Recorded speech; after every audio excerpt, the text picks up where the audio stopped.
Bonjour, dans cette vidéo, je voudrais vous parler d'un enfant que j'ai rencontré dans cette classe spécialisée. Dylan. Dylan, il nous a fait vivre des moments merveilleux. C'est un enfant trisomique. C'est un enfant qui était très mal dans le groupe. Jamais adapté au moment où il y avait une activité. Toujours en agressivité. Et il ne comprenait pas les consignes, les éducatrices n'arrivaient pas à travailler avec lui. Alors un jour, j'ai proposé qu'on commence Montessori avec lui. On a commencé par les choses simples de Montessori, la vie pratique, et tout à coup, cet enfant trisomique qui n'était pas capable de construire quelque chose a commencé à faire des exercices avec des séquences bien déterminées. Au bout de quelques jours, j'ai proposé qu'on commence la vie sensorielle. Et ce matin-là, on a pris la décision de lui présenter les emboîtements cylindriques. Le premier emboîtement cylindrique. On ne savait pas du tout comment les choses allaient se passer. Mais on avait confiance. Alors, l'éducatrice s'est assise à côté de lui, après avoir été chercher l'emboîtement cylindrique sur l'étagère. Et délicatement, elle a commencé, avec ses 3 doigts, à enlever chaque bloc de cylindre. Dylan, qui était à côté, ne voyait qu'elle. Ne voyait que ses doigts, que sa main. Et elle avait des gestes d'une délicatesse, d'une précision exceptionnelle. Parce qu'elle avait conscience qu'il fallait faire le geste lentement pour absolument arriver à obtenir qu'il refasse la même chose. Il la regardait.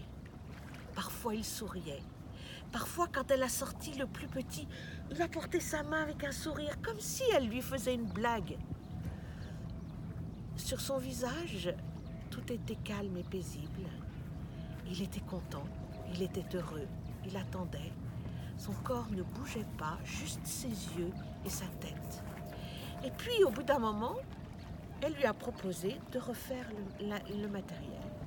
Elle a déplacé l'emboîtement cylindrique devant lui.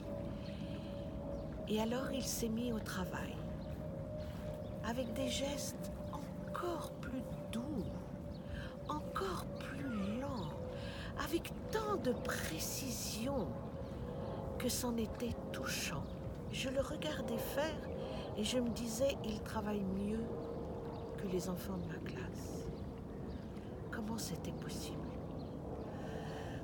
Délicatement, avec ses 3 doigts, les doigts qui allaient plus tard tenir sur le crayon, il a tranquillement sorti chacun des emboîtements, des blocs de cylindres.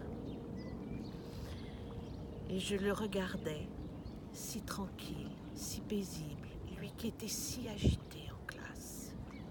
Et quand il a eu terminé, il regardait son éducatrice sans dire un mot, juste en lui disant avec les yeux, je voudrais bien recommencer. On a tout de suite compris. Et l'éducatrice a fait signe que oui.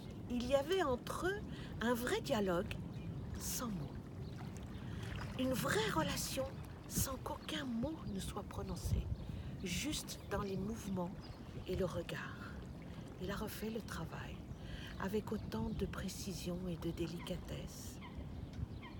Et puis, au bout de 25 minutes de concentration, alors que parfois il y avait des adultes qui entraient dans la classe, il ne les voyait pas. Il s'est arrêté, il avait fini. Il était paisible, il avait un grand sourire et il a reposé l'emboîtement cylindrique sur l'étagère et il est rentré dans sa classe en sautillant. Nous étions, et l'éducatrice et moi-même, extrêmement émus. À un moment, je regardais son enseignante, elle avait 2 larmes qui coulaient.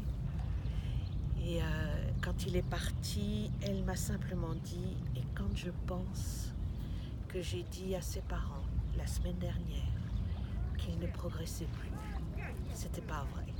Je me suis trompée, c'est faux. Voilà ce que fait le matériel Montessori. Voilà ce que la pédagogie apporte à ces enfants-là, comme pour les autres enfants. Un instant de grâce. Nous avons vécu ce matin-là un instant de grâce. Cette expérience-là, et pour l'éducatrice et pour Dylan, a été fondatrice, puisqu'à partir de ce moment-là, tous les jours, il est revenu pour travailler ce matériel. Et peut-être 15 jours après, il avait les 4 blocs de cylindre, il faisait tout seul. Mieux que d'autres enfants de ma classe. Quel bonheur, quelle joie et quelle paix. Alors, avant de terminer cette vidéo, je voudrais vous laisser un cadeau. Et je vais faire ça à chaque fois. Le cadeau que je vais vous laisser, c'est une pensée de Maria Montessori.